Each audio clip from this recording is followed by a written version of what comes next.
ଆମ ସଦ୍ଗୁରୁଦେବ ଶିଳ ଭକ୍ତି କୁମୁଦ ସନ୍ତ ଗୋସାଇ ମହାରାଜଙ୍କର ଶ୍ରୀଚରଣ କମଳରେ ଦାସର ଯଥାଯୋଗ୍ୟ ପ୍ରଣାମ। ହେ ମୋର ପ୍ରିୟ ସଜ୍ଜନ, ଆପଣମାନଙ୍କୁ ମଧ୍ୟ ଯଥାଯୋଗ୍ୟ ଅଭିବାଦନ ଏବଂ ପ୍ରଣାମ। ଆମେମାନେ ଶ୍ରବଣ କରୁଥିଲେ ସେ ପ୍ରହ୍ଲାଦ ମହାରାଜଙ୍କର କଥାକୁ। ପହଞ୍ଚିଛନ୍ତି ଷଣ୍ଢ ଅମର୍କ ପାଖରେ। ଷଣ୍ଢ ଅମର୍କ ପ୍ରହ୍ଲାଦଙ୍କୁ ମନେଇବାକୁ ଯାଇ ବା ଯେତେବେଳେ କୌଣସି ଦୋଷୀ ପାଖରୁ କଥା ବାହାର କରାଯାଏ, ଚାରିଟି ଉପାୟରେ ହୟତ ପ୍ରଥମେ ରାଜ ନିୟମ ପ୍ରେରଣ କରାଯାଏ ବା ତାକୁ ବୁଝାଯାଏ, ଦ୍ୱିତୀୟତଃ କୌଣସି ଲୋଭ ଦେଖାଯାଏ, ତୃତୀୟତଃ କୌଣସି ପଦବୀ ଦେଖାଯାଏ, ଚତୁର୍ଥ এই ତିନିଟି ଯାକର ଫେଲ୍ ମାରିଲେ ଚତୁର୍ଥଟି ହେଉଛି ଦଣ୍ଡ ଦିଆଯାଏ। ତ ସେଇ ନ୍ୟାୟରେ ବର୍ତ୍ତମାନ ମନଉଛନ୍ତି ସ୍ନେହ ଶ୍ରଦ୍ଧାପୂର୍ଣ୍ଣ ବାକ୍ୟରେ ପ୍ରହ୍ଲାଦଙ୍କୁ ପଚାରିଥିଲେ, ତୋର ଏ ବୁଦ୍ଧିକୁ ତୋର ମତିକୁ କିଏ ଦୁର୍ମତି କରିଦେଇଛି, ତୁ କହ। ପ୍ରହ୍ଲାଦ କହୁଛନ୍ତି, କହିଲେ ମୋର ମତି ଦୁର୍ମତି ହେଇନି। କହୁଛନ୍ତି ବିଦ୍ୟା ବିନୟ ସମ୍ପନ୍ନେ ବ୍ରାହ୍ମଣେ ଗଭିହସ୍ତିନି ଶୁନି ଚୈବ ସୋପାକେଚ ପଣ୍ଡିତା ସମଦର୍ଶିନ। କହିଲେ ବ୍ୟକ୍ତି ସମଦର୍ଶୀ ହେବା ଦରକାର। ଯଦି ପଣ୍ଡିତ କିଏ, ସିଏ ବିଦ୍ୟାରେ ନିପୁଣ ବ୍ରାହ୍ମଣ ବା ବିନୟ ସମ୍ପନ୍ନ ବ୍ରାହ୍ମଣ ବା ଗାଭୀ ହଉ, ହସ୍ତି ହଉ, କୁକୁର ହଉ, ଚାଣ୍ଡାଳ ହଉ, ସମସ୍ତଙ୍କ ପ୍ରତି ଯିଏ ସମଭାବାପନ୍ନ ହୁଏ, ବାସ୍ତବିକ ସିଏ ହେଉଛି ପଣ୍ଡିତ। ଏଠି ହିରଣ୍ୟକଶ୍ୟପ ବିଷ୍ଣୁଙ୍କର କଥା ଶୁଣିକି ତାଙ୍କୁ ଶତ୍ରୁ ବୋଲି ଅଭିହିତ କରୁଛନ୍ତି। ତ ଭଗବାନଙ୍କୁ ଯିଏ ଶତ୍ରୁ ବୋଲି ଅଭିହିତ କରୁଛି, ତାଠୁ ବଡ଼ ପାପାଚାରୀ ଦୁରାଚାରୀ ଜଗତରେ କିଏ ବା ହେଇପାରେ। କିନ୍ତୁ ଏଠି ତାହା ତ ନୁହେଁ। ଯେକୌଣସି ଜୀବ ମାତ୍ରକେ ଭଗବତ ସ୍ୱରୂପ। ଏଠି ହିରଣ୍ୟକଶ୍ୟପ ବୁଝିପାରୁନାହାନ୍ତି, ତାଙ୍କ ଭିତରେ ମଧ୍ୟ ବିଷ୍ଣୁ ସୂକ୍ଷ୍ମ ଭାବରେ ଅଛନ୍ତି, ମୋ ଭିତରେ ମଧ୍ୟ ଅଛନ୍ତି, ଆପଣମାନଙ୍କ ଭିତରେ ମଧ୍ୟ ଗୁରୁଦେବ ଅଛନ୍ତି। ତେଣୁ ସମଦର୍ଶୀ ହେବା ଦରକାର। ଏଠି ସମଦର୍ଶୀ କଥା ଆଉ ଗୋଟେ ଆସୁଛି। ଯଦି ଆମେ ସମଦର୍ଶୀ କଥାକୁ ନେଇ ଆମେ କ'ଣ ସାପକୁ ଆଲିଙ୍ଗନ କରିବା କି? ସର୍ପକୁ ଆମେ କ'ଣ ସାନ କୁକୁରକୁ ଆଲିଙ୍ଗନ କରିବା କି? ନାଇଁ, କୁକୁରକୁ ଆଲିଙ୍ଗନ କରି ନ ପାରନ୍ତି, କିନ୍ତୁ ଜୀବ ମାତ୍ରକେ ଦୟା, କୁକୁରକୁ ରୁଟି ଟୁକୁଡ଼ାଟିଏ ଦେଇପାରିବା। ସାପକୁ ଦରକାର ହେଲେ ମାନେ ଦୁଗ୍ଧ ଟିକେ ଦେଇପାରିବା।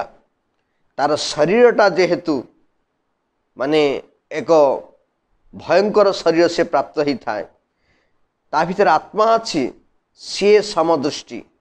ଯେହେତୁ ଶରୀରଟି ଅନ୍ୟତ୍ର ବା ଶରୀର ଅନୁସାରେ ସିଏ ଏକ ଭୟଙ୍କର କାର୍ଯ୍ୟ କରୁଛି, ସେଥିପାଇଁ ତା ଶରୀରକୁ ଆମେ ଦୂରେଇକି ରହିବା। କିନ୍ତୁ ସମଦୃଷ୍ଟି ସମଭାବାପନ୍ନ ହେବା।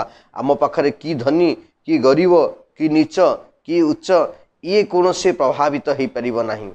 ତ ହିରଣ୍ୟକଶ୍ୟପର ଟାର୍ଗେଟ ଅଛି, ଏଙ୍କ ପାଖରୁ କଥା ନିଅ, ପ୍ରହ୍ଲାଦ ପାଖରୁ, ଯେ ଏକୁ ଗୋପନରେ ହୁଏତ କିଏ ଆସିକି ବୈଷ୍ଣବ ତତ୍ତ୍ୱ ଶିକ୍ଷା ଦେଉଛି। ମାନେ ଅସୁର ହୋଇକି କିନ୍ତୁ ସାଧୁର କଥାକୁ ବା ଭଗବାନଙ୍କ ସମ୍ବନ୍ଧୀୟ ବାକ୍ୟକୁ ପ୍ରହ୍ଲାଦକୁ ଶିଖେଇଛି, ମୋତେ ତାହାଙ୍କୁ ଆଣି ମୋ ପାଖରେ ଉପସ୍ଥିତ କରାଅ।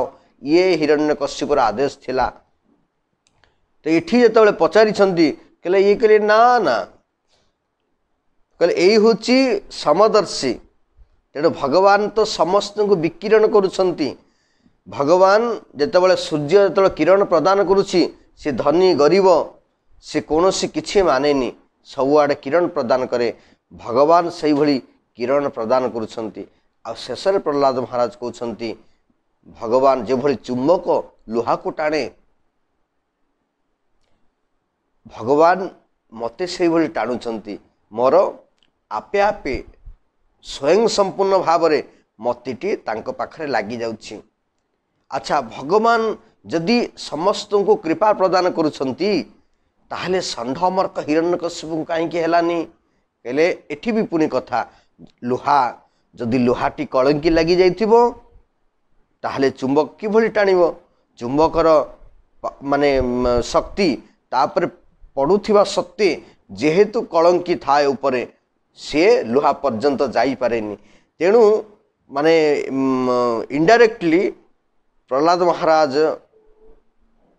तांको गुरु को मध्य शिक्षा दउचंती आपणकर मतिरे कलंकी लगी जाइछि बा पिताश्री मतिरे कलंकी लगी जाइछि सेथिपाई आपणकर मन मति प्रभु को पाखरे लागुनी बा आपण को प्रभु दर्शन हो नांती तेणु मोर मति भगवान कृपारु स्वयं संपूर्ण भाव तांकठारे लागुछि एति कथा कहि सारला परे प्रहलाद जेतबळे देखिले तीनटी नीति फेल कला शेषरे चतुर्थ नीति प्रयोग करिथिबे बेत्राघात करिथिबे बेत्राघात करी तोर बुद्धि खराब हेछि प्रहलाद तापरे प्रहलाद को एक बार चक्षु नजर बंदी करी पाखरे रखिबे आगु कौन हम पुणी आम परवर्ती समय श्रवण करवा आज कथा को जय जगन्नाथ।